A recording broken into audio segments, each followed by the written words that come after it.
comprendre un peu d'où parlent les biais cognitifs, il faut savoir que c'est une façon que va avoir le cerveau de nous orienter dans notre façon de penser. Si on part juste de l'histoire, en fait, le cerveau humain n'est pas un cerveau de réflexion. On pense à tort que c'est parce qu'on a un cortex, on a un gros cerveau, on pense qu'il est là pour réfléchir. En fait, non, il est surtout là pour nous permettre de survivre. L'objectif du cerveau, c'est de nous faciliter les prises de décision quotidiennes. Aujourd'hui, on estime à 30 000 décisions prises par jour. Si on devait, à chacune des décisions, s'arrêter et puis essayer de prendre en considération l'intégralité du contexte, en fin de journée, en fait, on serait tous épuisés. Du coup, il nous fait quoi ? En fait, il utilise des sillons déjà créés. En fait, notre cerveau est ainsi fait que l'objectif, c'est un peu de tourner en rond, de refaire la même chose systématiquement, ça prend beaucoup moins d'énergie. Ça, c'est le principe du biais cognitif.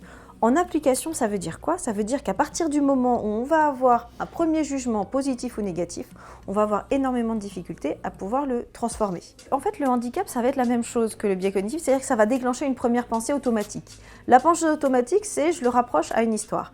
Si jamais j'ai en tête quelqu'un qui a fait un truc formidable et qui était en situation de handicap, dès qu'on va me parler d'une personne en situation de handicap, je vais avoir tendance à penser que la personne elle est super géniale et que c'est super.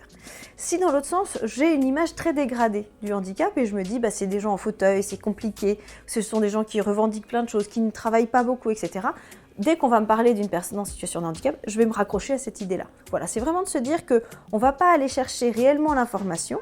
En fait, on va s'attacher à essayer de s'appuyer sur une image que nous avons déjà dans notre tête.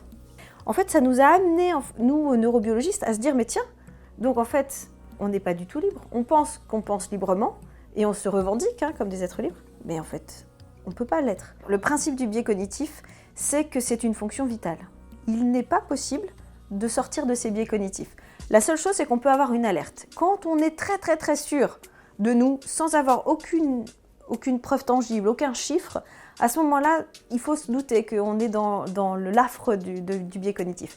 Mais globalement, on ne peut pas se dire que l'objectif d'un être humain, ça va être de sortir de ces biais, simplement de le relativiser. Je pense que ce qui est intéressant, c'est juste de se dire, prenons du recul, chaque situation, et notamment professionnelle, doit pouvoir juste se regarder à la lumière de quelque chose de peut-être plus posé, de plus structuré. La situation de handicap dépend d'une personne, dépend d'un contexte.